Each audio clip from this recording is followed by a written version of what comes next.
दुश्मनों को थी सिर्फ एमका और तेजस की ही खबर।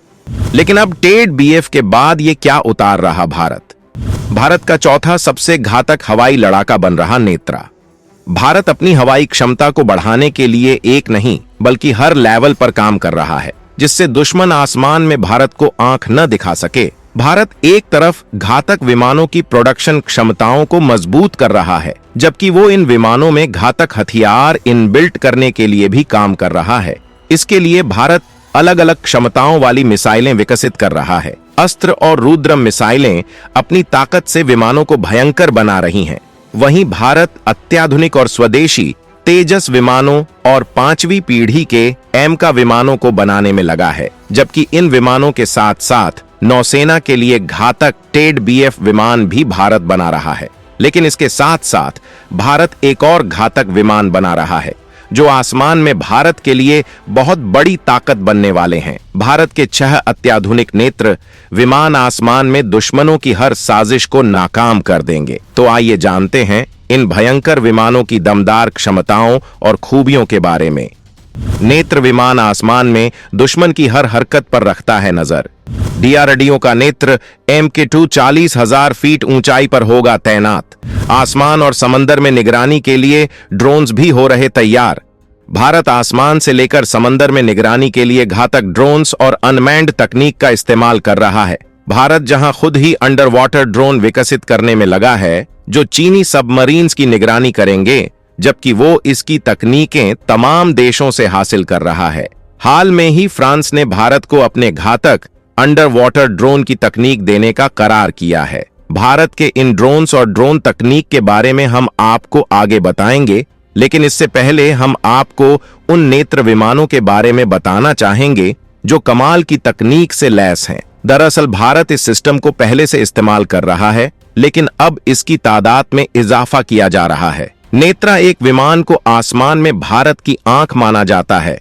ये एक टोही विमान है जो आसमान में मौजूद दुश्मनों की तमाम चुनौतियों का पता लगाता है, चाहे वो ड्रोन हो, दुश्मनों के विमान हो या फिर कोई मिसाइल। नेत्रा अपने साथ उड़ रहे लड़ाकू जेट को इन चुनौतियों से सतर्क कर देता है, जिससे वो पहले ही इनकी तबाही का इंतजाम कर देते हैं। ये आसमान में कमांड एंड कंट्रोल सेंटर के रूप में काम करता है।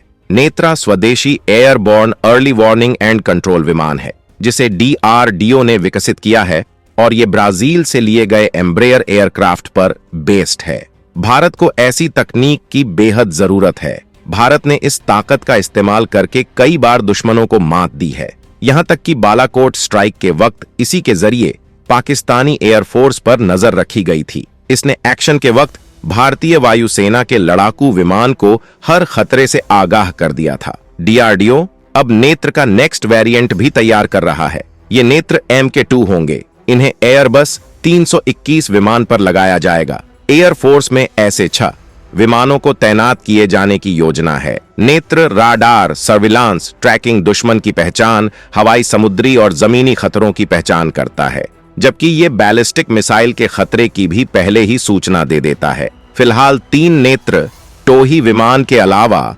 भारतीय वायुसेना 3 Israeli Falcon air warning and control system का इस्तेमाल करती हैं, जो रूसी IL-76 विमान पर इनबिल्ट किए गए हैं। ये 400 किलोमीटर रेंज के साथ 360 डिग्री रडार कवरेज देता है, जिसे 2009-2011 में करीब 10.1 बिलियन डॉलर के सौदे के द्वारा हासिल किया गया था। भारत इस क्षमता से लैस 6 और विमान तैयार कर रहा है, जो जल्द ही तैनात किए जाएंगे। एयर इंडिया से हासिल किए गए सेकेंड हैंड एयरबस 321 विमानों पर इस सिस्टम को तैनात किया जा रहा है। Airborne early warning and control radar और सेंसर के पहले से बड़े और ज्यादा ताकतवर वर्जन के साथ 6 मार्क 2 विमानों का भी विकास किया जा रहा है। इस प्रोग्राम को 10,990 करोड़ रुपए की लागत से अंजाम दिया जा रहा है। इन विमानों में 300 डिग्री तक रडार कवरेज होगा और उम्मीद की जा रही है कि 2026-27 तक इसकी डिलीवरी हो जाएगी। साथ ही मार्क 2 विमान की टेक्नोलॉजी का इस्तेमाल मार्क 1A वाले विमानों में भी हो सकेगा। इस तरह से कुछ सालों में दुश्मनों पर नजर रखने के लिए भारत के पास 12 और आंखें हो जाएंगी। जबकि भारत अंडर वाटर और हवाई ड्रोन तकनीक में भी मजबूती से काम कर रहा है। ड्रोन तकनीक में भारत लगातार बढ़ा रहा है अपनी क्षमता। फ्रांस से लेकर यूक्रेन से अंडर वाटर ड्रोन को लेकर किया करार।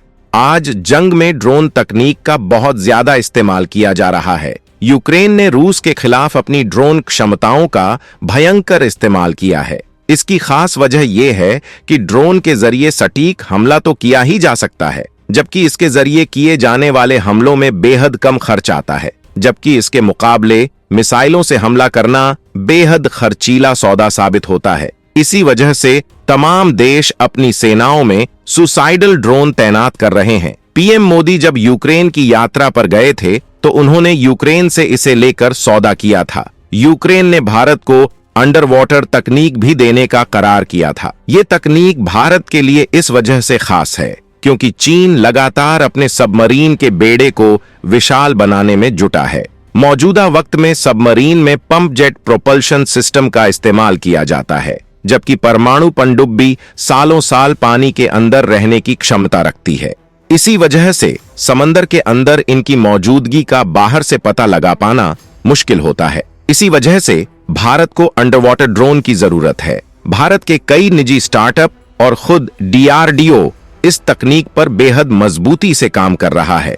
इन अंडर वाटर ड्रोन्स को ऐसी क्षमताओं से लैस किया जा रहा है जो पानी के अंदर लंबी दूरी तक न केवल नजर रखने की काबिलियत रखेंगे, बल्कि जरूरत पड़ने पर दुश्मन की सबमरीन को तबाह भी कर सकेंगे। DRDO ने पुणे के एक निजी स्टार्टअप को ऐसा हथियार बनाने का काम सौंपा है और उसे जरूरत को हिसाब से तकनीकी मदद भी कर रहा है। सागर डिफेंस इंजीनियरिंग प्राइवेट लिमिटेड ऐसा ULUAV तैयार कर रहा है जो कि ड्रोन या मानव रहित विमान की तरह ही पानी के अंदर काम करेगा। ये समंदर के अंदर चीनी घुसपैठ का पता लगा सकेगा। इसके अलावा समंदर के सर्वे में भी मदद करेगा। इसमें तमाम तकनीकियों का इस्तेमाल किया जाएगा। भविष्य में इसमें हथियार लगाने की योजना है। इसके कई वेरिएंट बनाए जाएंगे, 2 अलग अलग तरह से काम करेंगे और अलग अलग तरह की क्षमताओं से लैस होंगे।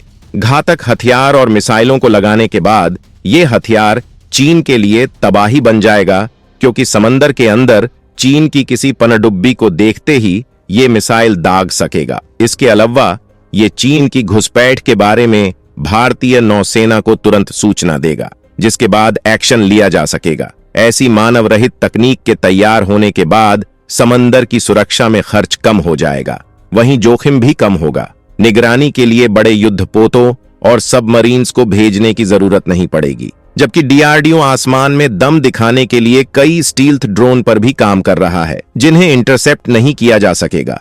तो दोस्तों, भारत के नेत्र विमान और ड्रोन तकनीक पर आपका क्या कहना है? कमेंट में जरूर बताएं।